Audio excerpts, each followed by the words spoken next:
अपने आप से बार बार कहें, मैं मास्टर सर्वशक्तिमान हूँ। अब हमने 21 बार कहना है सवेरे रोज, मैं मास्टर सर्वशक्तिमान हूँ।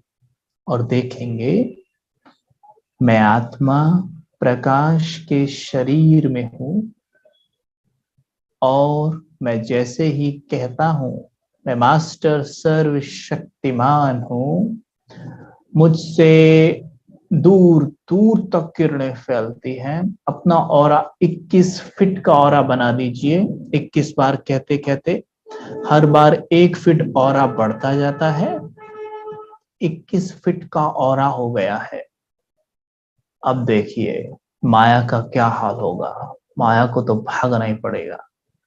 कोई भी विघ्न समस्या ठहर नहीं सकती 21 फीट के ऑरे के सामने।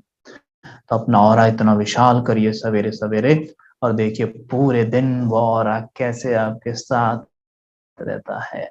आप चाहे तो इसके साथ और ऐड कर सकते हैं कि मैं संपूर्ण स्वस्थ हूँ, मैं बहुत भाग्यवान हूँ, तकदीरवान हूँ। इसके साथ ऐड कर सकते हैं मैं विघ्न विनाशक सफलता मूर्त आत्मा हूँ। आप अपने अनुसार जो स्वमान ऐड करना चाहें वो कर सकते हैं। बस देखना ये कि हमारी परिस्थिति क्या है, उसके हिसाब से हम ऐसा कर लेंगे। ये बहुत आसान है, बहुत ही मजेदार है, बहुत इंटरेस्टिंग होगा। जब ये अभ्यास आप कर रहे हैं तो वाटर चार्ज यानी पानी आपने इर्द गिर्द आसपास रख लीजिए। ठीक है, उसके लिए कोई आपको अलग से तैयारी नहीं करनी है, और ये भी नहीं कि पानी ढकना है या खुला रखना है। नो प्रॉब्लम, रख लीजिए, बस पानी चार्ज हो जाएगा। आप पूरे दिन का पानी चार्ज कर लीजिए। याद है ना, मंदिर में पुजारी जी टन टन टन टन वो घंटियां बजाते थे और फिर हमको चरणामृत देते थे। वो पानी सामने रखा होता था ना, वो उसमें पुजारी जी क्या करते थे, भगवान की स्मृतियां उस पानी में मिक्स हो जाती थी और वो जल चरणामृत बन जाता है। वही जल है, लेकिन पूजा के बाद वो चरणामृत कहलाता है। ऐसा नहीं है कि उसमें चरणामृत इसलिए बन गया है कि उसमें वो दो चार चीजें मिला दी हैं इसलिए बन गया है, नहीं। वो चरणामृत एक्चुअल में जब हम पीते हैं ना, हमें सुकून देता है। वो मन को शांत कर देता है। क्यों? क्योंकि भगवान की स्मृतियां उसमें मिल गई है। राइट, तो वो चरणामृत बन गया है।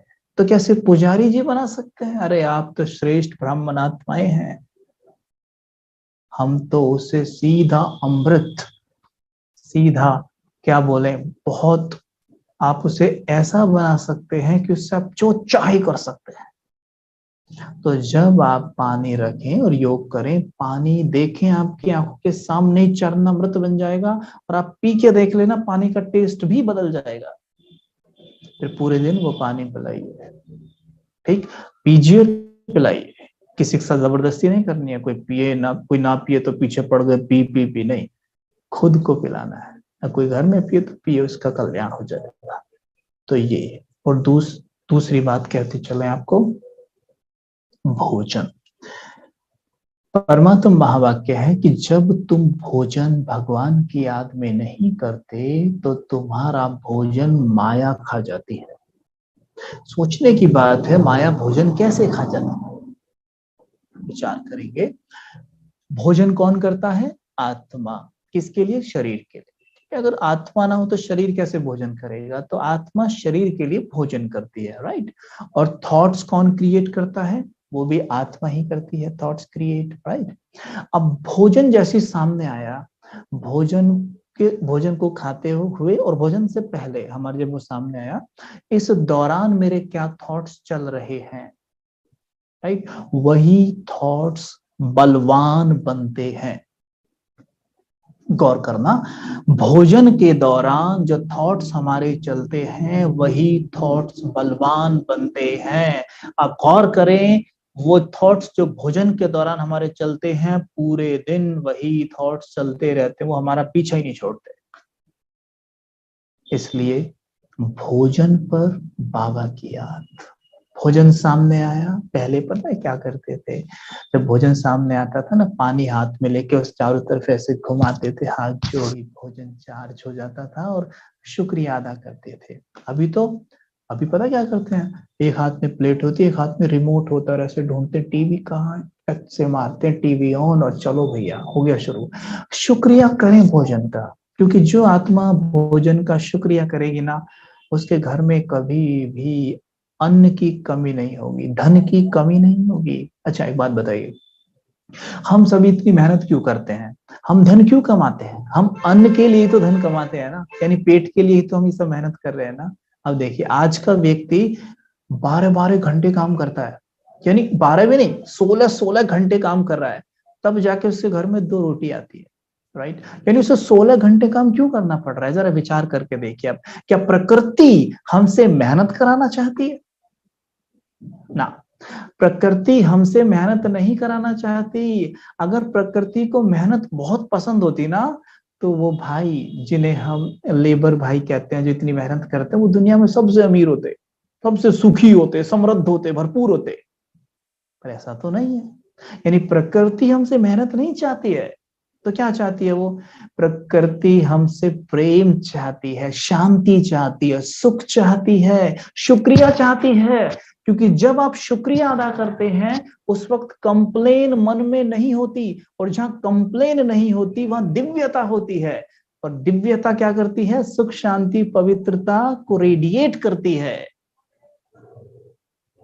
तो हमेशा शुक्रिया करें, हर निवाले का शुक्रिया, प्रकृति माँ का शुक्रिया, शिव बाबा का शुक्रिया, ब्रह्मा बाबा का शुक्रिया, दादियों का शुक्रिया, पूरे ब्राह्मण परिवार का शुक्रिया, हर किसी का शुक्रिया। जितना शुक्रिया करेंगे आप देखेंगे हो क्या रहा है, ये मैजिक कैसे हो रहा है मेरे जीवन में।